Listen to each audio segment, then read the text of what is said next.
Abbess. The female head of an abbey of nuns. The abbess of the convent was known for her wisdom and compassion, guiding the sisters with gentle leadership. The abbess of the convent was known for her wisdom and compassion, guiding the sisters with gentle leadership. She sought advice from the abbess, who had many years of experience in both religious life and community service. She sought advice from the abbess, who had many years of experience in both religious life and community service.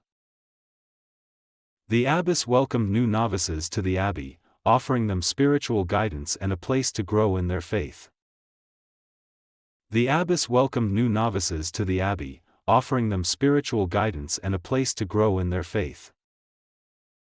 As abbess, she oversaw the daily activities of the abbey, ensuring that both the spiritual and practical needs of the community were met.